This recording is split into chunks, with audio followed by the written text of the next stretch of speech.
Relance de la rénovation urbaine, formation d'apprentis, investissement dans l'éducation.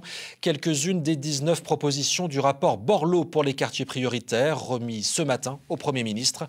Les maires concernés attendent du concret de l'État. Illustration à La Chapelle-Saint-Luc dans l'Aube, avec Tiffaine Leroux et Olivier Mayer. Changer le visage d'une ville, une opération au long cours quand les dotations baissent. À La Chapelle-Saint-Luc, même si les équipements publics ont pu être bâtis, certains secteurs commencent seulement à se reconstruire après plusieurs années de démolition au cœur du quartier Chantraigne. Une situation que Jean-Louis Borloo souhaiterait faire évoluer. C'est relancer cette rénovation urbaine qui avait métamorphosé une partie des quartiers, mais qui est à l'arrêt depuis 4 ans. Un fonds d'urgence pourrait soutenir les quartiers prioritaires. Le maire socialiste de La Chapelle se sent évidemment concerné.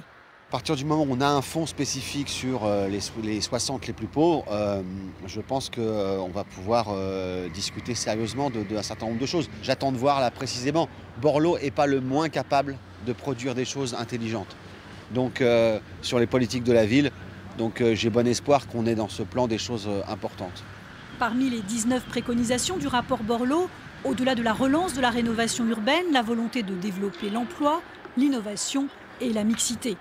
L'un des projets prévoit la création de maisons portées par des femmes en bas des immeubles et travaillant à la parité.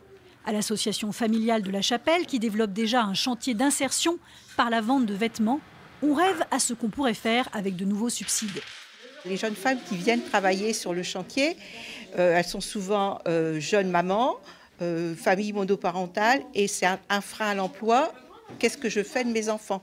Donc elles n'ont des fois pas trouvé de place ou en crèche ou crèche, petite école. Donc on pourrait imaginer de créer un endroit où avec une personne salariée, on pourrait faire un accueil à la journée. Reste à voir si Jean-Louis Borloo sera suivi par Emmanuel Macron, qui doit annoncer un plan de mobilisation courant mai.